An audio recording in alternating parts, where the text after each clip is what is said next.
So related to my last several talks about expectations that somebody can do something for you or that growth can happen automatically, I just want to comment a little bit more on this because I see many people who have this expectation that I can find a spiritual teaching, I can come into a spiritual movement, and then I just go into a routine.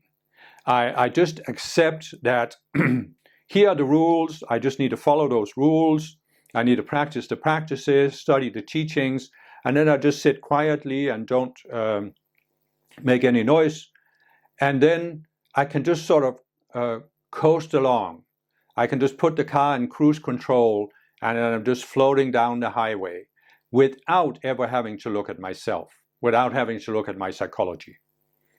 And unfortunately, it's a very understandable reaction. I'm not trying to criticize anybody, but what I have observed is that the people who have this reaction, that you can make spiritual progress without looking at your psychology, are often the ones who were hurt by a difficult childhood.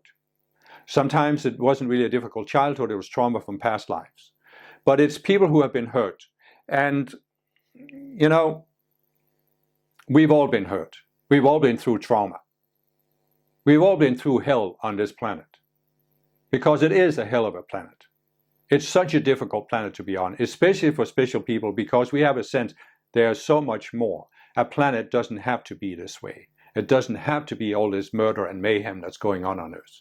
So just by the mere fact that we are here and we see what's happening on the planet, this is a trauma for us. And then, of course, many of us have been exposed to personal trauma, personal attacks. And as I explained in my How the World Works videos, that's because they are fallen beings. And the biggest threat to them is spiritual people who raise their consciousness to the level of Christhood and start expressing it. So they will do anything they can to put us down and destroy us. They literally want to destroy us. And so many spiritual people I met have been exposed to severe trauma in this lifetime or past lifetimes. And we come in with these deep wounds. And they are so painful, they're so difficult to deal with, and society doesn't give us any help to deal with this, because where in mainstream psychology do you even find a concept that you could have trauma from past lives? So we don't know what to do with it. So we find a spiritual movement, and we are hoping that by following what is prescribed in that movement, the practices, the teachings, we can make it to wherever we want to make it to, whatever the goal is that's defined, without looking at the trauma, without dealing with the pain.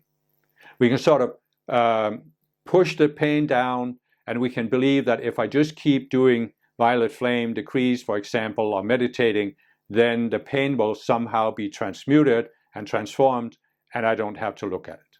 And as I've said, there is a mechanical aspect. You can actually invoke spiritual light that transmutes the energy that causes the pain.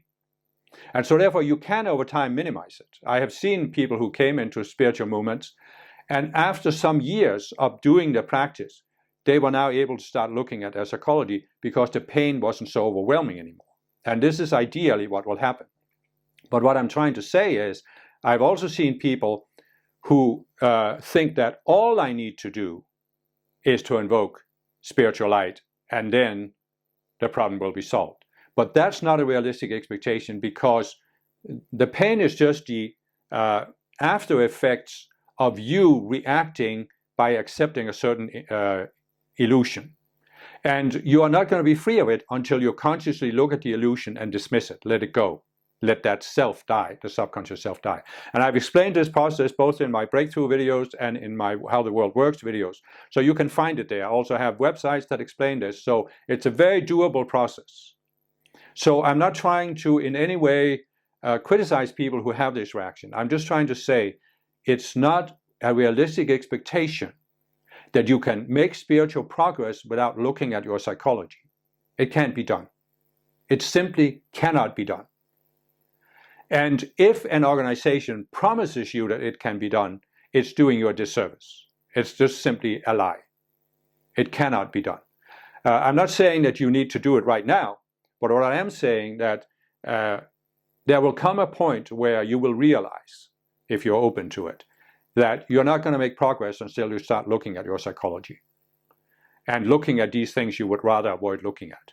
And the way I have always looked at this is that these tendencies, these reactionary patterns that I have, that have made my life difficult, they have followed me my whole life. And my ego always reacts violently when I start looking at one of these. It wants me to not look at it. And it can be painful to look at it, but it's only painful for a short time. So the question really is, am I willing to spend a short time? It could be just an hour in some cases, could be days, weeks, months. But am I willing to spend a short time to get over this problem, or will I drag it with me for the rest of this lifetime, as I have dragged it with me so far? And sometimes it's just amazing how if you are on a spiritual path, if you are invoking spiritual light, you can come to these points where it's not so difficult to look at these issues anymore. It's not going to be so traumatic for you. The pain isn't going to be overwhelming. You can actually deal with it. You may need a therapist to help you, guide you through it. But I'm just saying, if you have an expectation that you can make spiritual progress, you can make it to some enlightened state without looking at your psychology, it's a very, very toxic expectation. Now, it may not be an expectation that will disappoint you. It may not be that you come to a point where you suddenly think that, oh, the spiritual movement made a false promise, I'm going to leave this movement, or I'm going to leave the path altogether. The danger of this expectation is actually that people stay in it for the rest of their lives. Because you get to a point where you find the spiritual movement and you decide, well, this is what I have to do. And then you just do it. And then you just think, oh, I'll make it in the end. So you're comfortable. You've been able to push the pain into the subconscious mind, and you are just coasting along thinking, one day in the end, I'll be free of this. And so you think that this is going to happen. But just look at it. Just look at this logically, okay? Whatever you see as the end goal of the spiritual path, whether it's enlightenment or your ascension, for example, what do you think it's like to be in that state? What do you think it's like to be enlightened? Do you think an enlightened person has unresolved psychology, has this deep trauma from past life? Or do you think the person became enlightened by resolving the trauma? Look at ascended masters. They are in the spiritual realm. They have completely transcended Earth. Do you think an ascended master can carry some trauma or unresolved psychology with them into the ascended realm? And that ascended masters go around up there having some unresolved trauma that they can't look at? No. They ascend, they qualify for their ascension by looking at everything in their psychology and resolving it. Then you are free to ascend. There's no shortcut here. There's no way around it. The essence of the spiritual path is to look at and overcome limitations in your own psychology.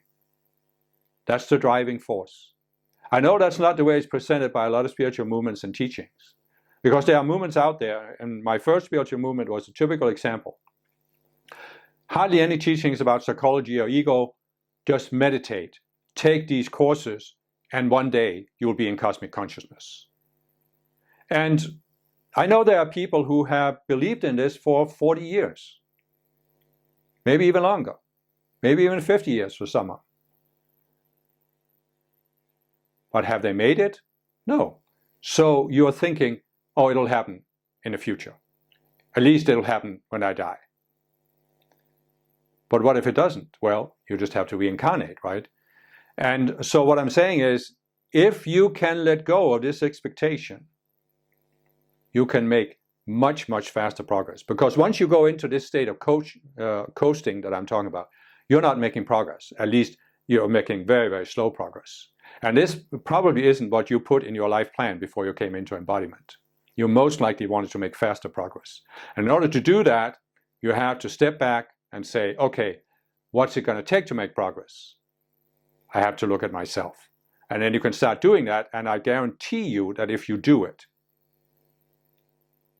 you will make progress. If you're really willing to look at yourself, you will have these breakthroughs and you will see these illusions and they'll fall away, and you'll be amazed. You could look back one day and say, gosh, I really have made progress so much faster than I did before when I wasn't looking at my psychology.